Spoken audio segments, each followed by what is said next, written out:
What's up, everyone? Welcome into another edition of our MLB DFS DraftKings Picks show, this time for Friday, August 20th. I am your host, Justin Bales, riding solo with Ben Hosser, getting the day off. Usually we do these together, but I will be handling this larger 14-game slate for Friday night by myself. As always, if you enjoy our content, please go ahead and give us a nice thumbs up below.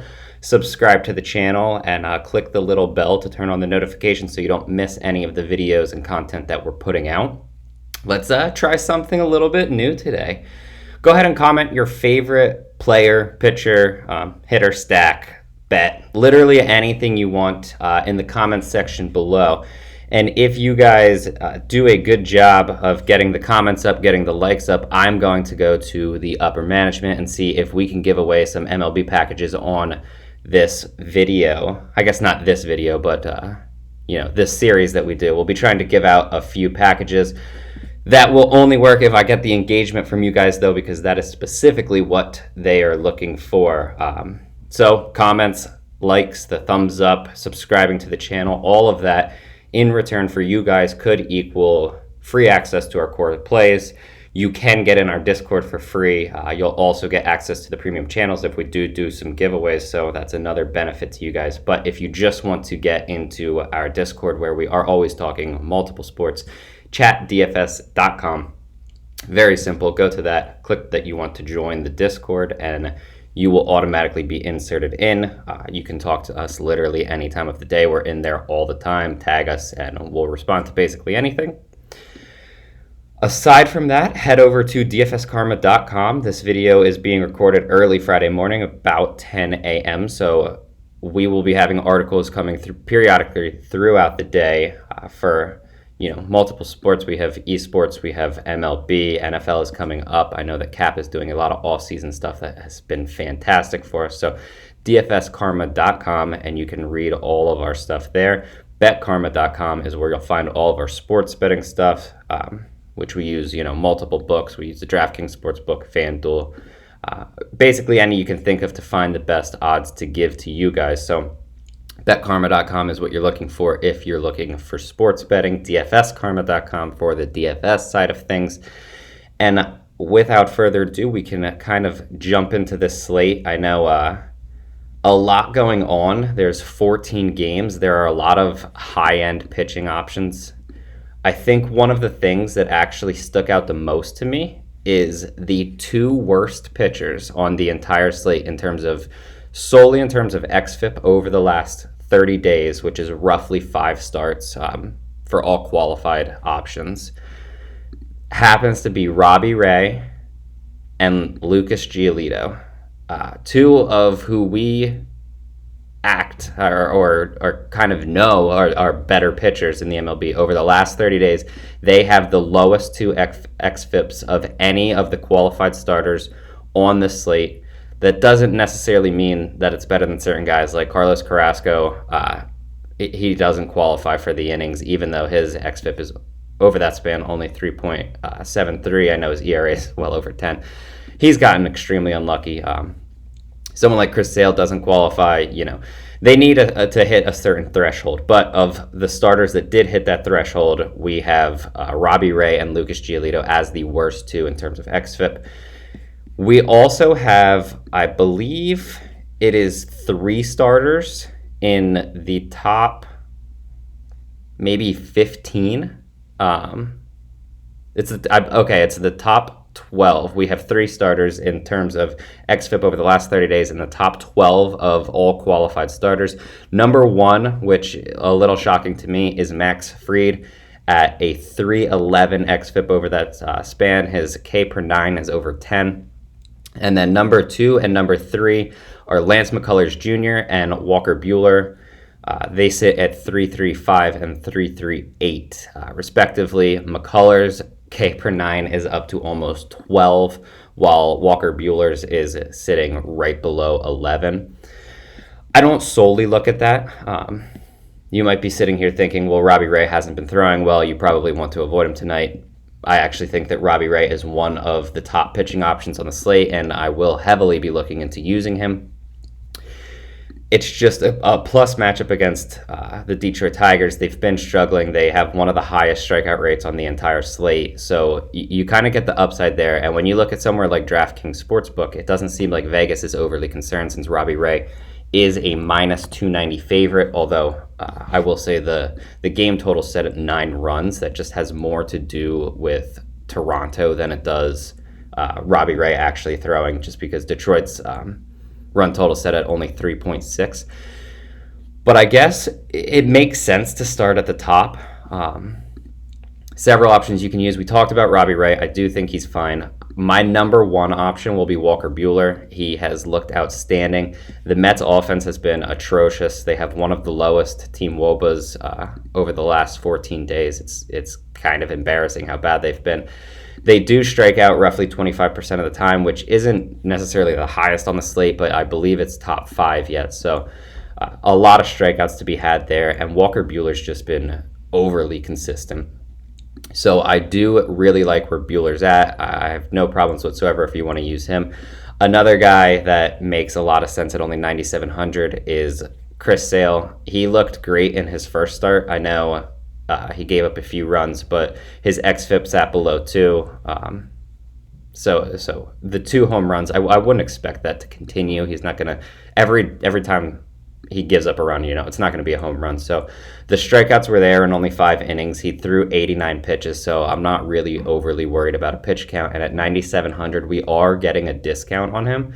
So I think that Chris Sale is a great option. You have Lance McCullers Jr., who I already talked about being one of the best pitchers in the MLB over the last month. He gets a great matchup against the Seattle Mariners. So that's 4 pitchers at 95 and above that I believe make elite options. The top 4 pitchers on the slate are so good that I think the best strategy at this point for what I'm thinking is probably to spend up on 2 of those 4. With that being said, I don't necessarily think you have to, because Sonny Gray is in an elite matchup. He's 8,400. That price tag is ridiculous for how well he's throwing on the season. The strikeouts are there at 8,400. He doesn't need to have the same ceiling as someone like Walker Bueller, even though I personally believe that he does, especially in a good matchup against the Miami Marlins. It's tough to overlook someone like that. If I had to say right now in cash where I would be leaning, it would probably be Walker Bueller and Sonny Gray.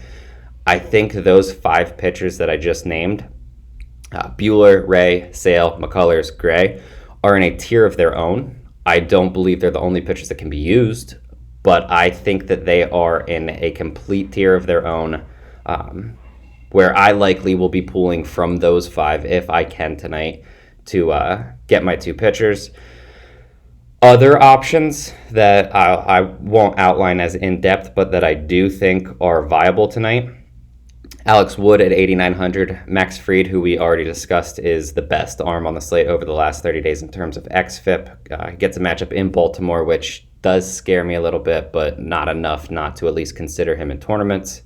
I think you can use Blake Snell because the price tag it just feels way too low for Blake Snell, even though he hasn't been his dominant self this season. It's not like he's been throwing at like a terrible level or anything.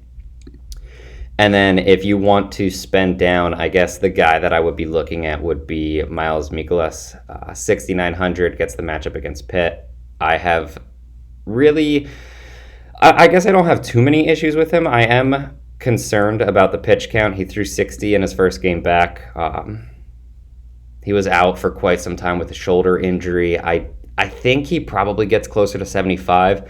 And for 6'9", I don't necessarily hate it. It's just really tough with these high-end pitchers to drop all the way down to 6,900 unless like you're trying to get more or less like a Toronto stack or something, which, we'll talk about stacks. But the other guy that I would like to say is just way too cheap is Dane Dunning. 5,200. I'm not going to play him because he is significantly worse on the road. He's traveling to Boston, who have a high upside offense, a lot of power throughout it. They're very good from basically 1 to 9. But 5,200 for Dane Dunning is a joke of a price tag. Really, if he's throwing at home, you could make a case that he should be in the 8Ks. On the road, it probably should drop a little, but to 52, and I believe he's the second cheapest on the entire slate. It's just not a good price for him. But with that said, I'm not going there. I don't think that you should go there. I do think if you want to stack someone that's going to cost a ridiculous amount for the bats, it's at least reasonable. It's just that his splits at home and away are really, really bad. So that probably about does it for pitcher. If you have any questions on any other pitchers, because it's obviously 14 games, there's a ton of options. I don't want to go over literally every pitcher tonight in this video because it would be way too long. But if you have any questions about any pitchers, just drop it in the comments. I will look periodically throughout the day, and I will answer literally any and all comments that you guys post. So go ahead and let me know if you are wondering about some of the other options, because there are guys that can be used, in tournaments or anything. I wouldn't go there in cash, but a few guys that I do think are relatively fine in tournaments that I didn't mention. Moving to stacks, this is kind of an interesting slate where I feel like there are a few stacks that I'm specifically looking at. You obviously have the core slate. Tyler Gilbert he's looked really good early on, but I wouldn't necessarily expect all that to continue. His xFIP is above 4. He hasn't given up a run yet, no home runs. So I don't expect that to continue. And Colorado has been a fine offense. They look good at home. So if you want to use Colorado, they're probably the top stacking option. I think if you want to go that way. In cash games, 100% fine. If you want to play them in tournaments, it's not like I'm going to try to talk you off of them. But the stacks that really stuck out to me are, one, the Atlanta Braves. I really like them against Keegan Aiken tonight. They're playing in Baltimore. It's just a really good spot. They get all 9 innings because they're the road team. They've been hot. I really like that. I think that they might actually be my favorite stack on the entire slate. I'm not 100% sure on that at the moment, but they're definitely up there. 2, the Milwaukee Brewers. I really like the matchup against Patrick Corbin. The Brewers have been hot. I think you can keep attacking something like that, and I do think that they're in a really good spot. 3, the Toronto Blue Jays. Obviously, they're never going to come cheap as a stack, but the matchup against Alexander is really good. They are starting to heat up a little bit more. I think they're a very solid offense that can be used, and it's going to be very difficult to get them because they're just way too expensive and you're looking to pay up at pitching. So that's kind of a way to get a little bit different on the slate. I think another weirder stack that you can go with is someone like Tampa Bay. We've kind of already talked about how Lucas Giolito has been really bad over the last month, but at the same time, people aren't just going to stack against Lucas Giolito. We know that. Tampa Bay's been on fire. Obviously, they're coming off a massive series against the Baltimore Orioles, so the pitching was really bad, but their bats are seeing it right now, and I think that they're in a really, really good spot. Those are probably more or less my favorite ones. I do think that Boston's 100% viable. You can use someone like San Diego, Cincinnati. They all can be used. The New York Yankees. There's a ton of stacks. I think if I had to pick my favorites, though, Atlanta and Milwaukee kind of stick out more than everyone else. And then if you want like the super low owned, you have Tampa Bay against Lucas Giolito. Once again, feel free to 100% comment any stacks that you're looking at. I'll give you my thoughts on them in the comments. It's just too much on a 14-game slate, really, for me to go over every single stack that I think is viable, especially in tournaments. It just wouldn't be great for you guys to listen to. It wouldn't be fun. It would kind of get really repetitive, but that more or less does it for the stacks. Quickly, while I have you guys here, before we go to position by position, I want to talk about a new partner of ours. I guess not that new, but we have partnered with Jock Market. If you're doing this on your phone, just go to the App Store and download the Jock Market app. It's JOCKMKT. You can download that, create an account. The promo code KARMA will get you a 100% deposit bonus up to $50. So you just get a free $50 for using that. Get into our Discord at chatdfs.com. And we're always going over stuff. We kind of are starting to get more people trickling into our Jock Market channels, which are completely free, and we go over our favorite plays of the night and everything. Really starting to figure out this MLB thing to kind of get more of a consistent cash on a nightly basis to go along with the upside. And if you don't know about Jock Market for NFL preseason, they give away $500 on every slate, completely free. That doesn't need a deposit or anything. But you can go in and potentially win your portion of $500. First place is like $100. Second place is $70. It's real flat. Absolutely love it. Only 500 people get in each night. So a really good chance to just win money for doing nothing besides downloading the app. But once again, promo code KARMA when you deposit gets you up to $50. And be sure to join the Discord and get in our channels, because we discuss all of our favorite plays, who to buy, who's too cheap, everything like that. So I do think that it is a great new app that kind of makes DFS more unique. But we can move on to position by position. At catcher, I feel like if you're spending up, you're probably going someone like Gary Sanchez. There are several great options. Gary Sanchez, Travis d'Arnaud, and Carson Kelly all kind of stick out. I think of the group, my favorite is probably Carson Kelly, just because we know that he has success against left-handed pitching. He's only 4,500. He's going to hit the highest in his respective lineup, which is obviously Arizona in Coors. Another play that you can use around the same price tag is Elias Diaz. If you're looking to move down a little bit, at 3,600, you have Austin Nola. I really like him in a matchup against Matt Moore. Manny Pena at 3,600, assuming he's starting. I think that's very viable.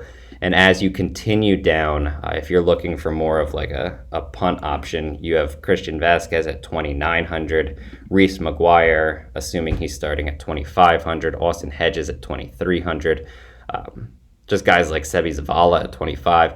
A lot of different options. I'm sure tonight we'll even have guys at 2K just because the slate is so big. So if you're spending up at both pitching spots, it does make sense to save money at catcher. You'll pretty easily be able to punt this position, I think, once starting lineups are out. But I do believe if you want to use someone like Carson Kelly, Elias Diaz, even Gary Sanchez, Travis d'Arnaud, all those higher priced options. I guess Tucker Barnhart's someone that I didn't say for only 2,600. I do like that, but they're all very viable. It's going to be a deep slate. So a day like today makes sense to get into our Discord, because we'll kind of be talking through everything throughout the day, whereas in this video I'm more or less telling you guys that I like it at the moment, and it's not really with a ton of conviction, because I still need to look into more with who's starting, who's hitting where. So leading up to game time, the Discord is extremely valuable. So chatdfs.com if you want to get into that. Moving to first base, Ben said the other day he loves playing Freddie Freeman against lefties because no one plays him. That night, I actually started Freddie Freeman. I stacked Atlanta, and it was when he scored, I think, 40-plus fantasy points against a lefty. He gets another one, a good matchup against Keegan Aiken, and then obviously gets the Baltimore bullpen. He's probably my favorite spend-up. I don't think you necessarily can go wrong with Vlad Guerrero Jr., Joey Votto, Max Muncy, any of them. But if you're going above 5,000, I think that Freddie Freeman in a matchup against Keegan Aiken is probably my number one. Under 5,000, CJ Cron against a lefty in Coors. Really like that. I think he's very viable at 4,900. Anthony Rizzo, I know it's lefty-lefty, but 36 is just too cheap for him in the New York lineup. I think that he's a very good option. You can use someone at first base like Mike Moustakas. You have at 3,400 Luke Voit. I have no problems whatsoever with that. I think that's probably more or less what I'm looking at for first base. I think for me, spend up Freddie Freeman if you drop below 5K, CJ Cron at 49, and then if you want to drop down even farther, it's probably going to end up being one of Anthony Rizzo or Luke Voit. There are other options, as always on a 14-game slate at basically any position, but those are the guys that really stick out. Moving to second base, I'm going to stick with Atlanta here just because, one, they're one of my favorite stacks, obviously. They're not going to come cheap. But two, Ozzie Albies has been on fire. We know that he gets the plus matchup against Keegan Aiken. I absolutely love him in this matchup. I think if you want to drop down from someone like that, because 5,800 is kind of a ridiculous price tag, I guess, if you want to say it that way. It's absurdly expensive, but he comes with as much upside as literally any second baseman on the slate. So I do think that, he's very viable even at that price tag, assuming you can get there. Outside of him, Marcus Semien at 4.9 makes a really good option. I think you can play either of the Colorado guys, which is Brennan Rodgers at 46, or if you need to save salary here, Garrett Hampson at 33. Both of them make really, really good options. If you want to play DJ LeMahieu at 42, I wouldn't try to talk you off that or anything. Jonathan India continues to just scorch the ball. He's only 4,400, and I actually don't hate the matchup against Hernandez. Again, it's kind of crazy, but a lot of options that you can go. Even like Brandon Lau at 5K. I know the matchups against Giolito, but Lau's been playing pretty much as well as anyone in the MLB right now, and he's going to feature virtually no ownership after, for 3, 4, 5 consecutive days, he's been like 30% or higher owned. And we know that the matchup isn't necessarily that bad since Giolito's not throwing overly well at the moment. I think that's probably, where my pool is. I think Kike Hernandez at 4,800 is viable. It's just I prefer Marcus Semien for only 100 more, so you're not really going to get me to play Hernandez at second base unless you use Semien at short, or obviously you can use Hernandez in the outfield, which I think is much more viable. Moving to third base, it's crazy, but I think you have to kind of stick with starting it off with the high-priced options. The two guys that stick out the most to me would have to be Austin Riley and Rafael Devers. I think you can add in someone like Manny Machado just because of the matchup against Matt Moore, since he's a few hundred cheaper. And then if you want like Jose Ramirez, I think that's fine. It's just that I prefer either Riley or Devers to Jose Ramirez, and they're 100 and 200 cheaper. So it kind of like knocks him off my list a little bit, but not to the point where like I would tell you guys don't use him or anything. Like, he's 100% viable. It's just there are other options around the same price or for a bit cheaper, even in like Manny Machado's case, that I wouldn't really use Ramirez personally on the slate. Outside of that, you have Mike Moustakas, who we talked about at first base. I think if I'm not spending up for them, the next route would probably be to drop relatively far down to Rougned Odor at 3,000 and try to save money here. Another guy that I think is viable as a salary relief option would be Tommy La Stella at only 2,400. He's currently projected to hit second in the San Francisco Giants lineup. If that's the case, I do think this is a reasonable spot to save money. It's just I have Devers and Riley in a tier so much higher than everyone else, even a guy like Machado, that it's going to be tough for me to at least not try to spend up to them. Although I understand with the pitching on the slate, it is going to be difficult. And that's kind of a good thing to say because we have high-priced pitching and we also have a lot of really good hitting matchups.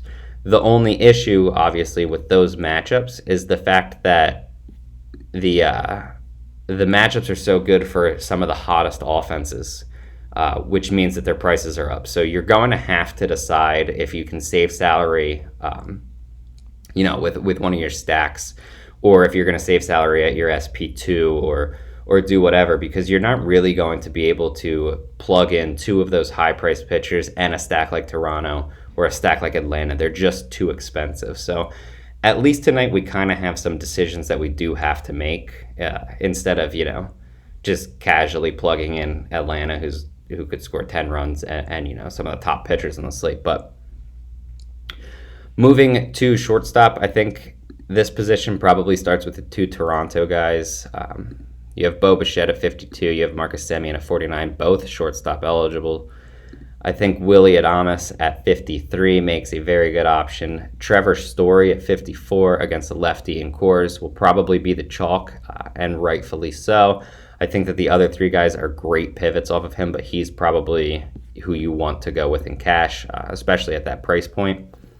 And then if you want to move off of him for an even higher price tag, which I never thought that I would personally be saying this, but Dansby Swanson is 5,600, so completely feel fine in that situation.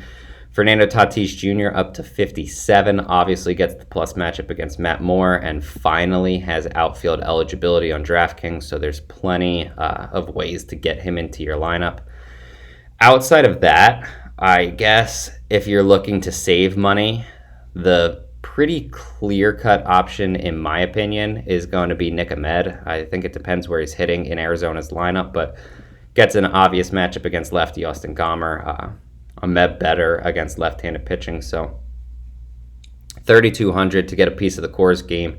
I do think that it makes a lot of sense, and if you aren't spending basically $5,000 or more at this position, you're probably just dropping all the way down to Ahmed. Pretty easy plug-in at that point, and then moving on. In the outfield, I mean, you can't really go over everyone that you can play. There's just obviously way too many of them. If you're looking at spending up, the guys that I guess stick out to me, Aaron Judge at 5,100, that's just way too cheap. Obviously, you can use Fernando Tatis, we talked about, at shortstop at 57. Teoscar Hernandez at 5,000 is a bit too cheap. If you can get to 64, you have Shohei Ohtani, but I mean, that price tag is just kind of ridiculous, especially for this type of slate. But then you can drop down a little bit more, all the way up to 4,600. You have Jorge Soler, who, that's still a reasonable price tag for him, but it was just yesterday, 2 days ago, where he was like 3,500 or something. So good job by DraftKings, in my opinion, to bump them up and make people make a decision here, but kind of sucks if we're looking just for some easy plug and plays. The easy plug and play at this position, I think, is pretty obvious. Still Connor Joe. They bumped him up to 3,400 from 28, but he's going to lead off against the lefty. 3,400 price tag is pretty stupid yet. Literally everyone's going to use him. He's not first base eligible anymore, but it doesn't matter because you're just going to use him in the outfield and move on. Other cheap guys that I think you can use because you'll need to save salary somewhere. Alex Verdugo at 3,300. Miles Straw is still only 2,700. I think that he's a really good play. Lourdes Gurriel is 3,300. So plenty of options, really. Randall Grichuk at 3,600, I believe. So plenty of different ways to go. There's still more players that you can consider.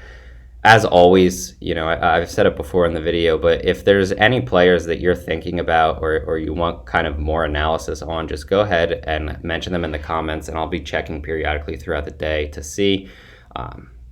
I'll help in literally any way I can. You can also join the Discord, and obviously I can help there. I guess it's time for a home run call. I think the home run call that I will go with is a player that I didn't say, but I'm 100% fine using him. He's only outfield eligible at 4,600. Ketel Marte, surprising power against left-handed pitching. I think that Austin Gomber is actually a pretty good pitcher. I've said that kind of from the start of the season, that he was going to get significantly better.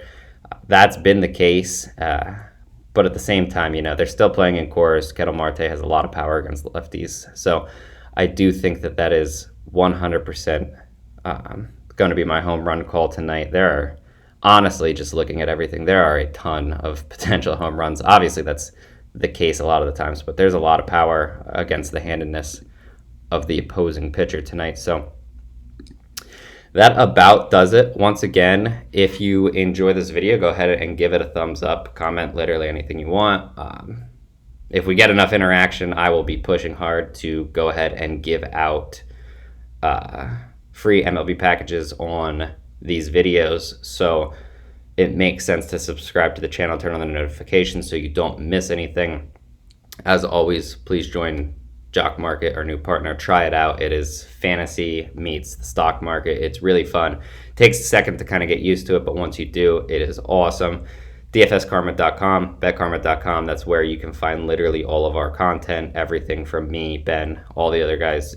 NFL season's coming up, and we're going to be pushing really hard. So I guess I should also mention that we have the NFL Preseason Package yet. DFSkarma.com, go to subscriptions, NFL. You can find our Preseason Package where Ben and I are doing basically every slate, regardless of how many games. If it's showdown, we still are posting cores and everything. We're giving out notes, snap counts, all that kind of stuff. So make sure to pick up one of those packages, and we can keep crushing preseason until the regular season starts. But for this video, I guess, we're looking to dominate MLB, which we will continue to do for the rest of the season. Good luck tonight, everyone, and Ben and I should be back on Monday with another video.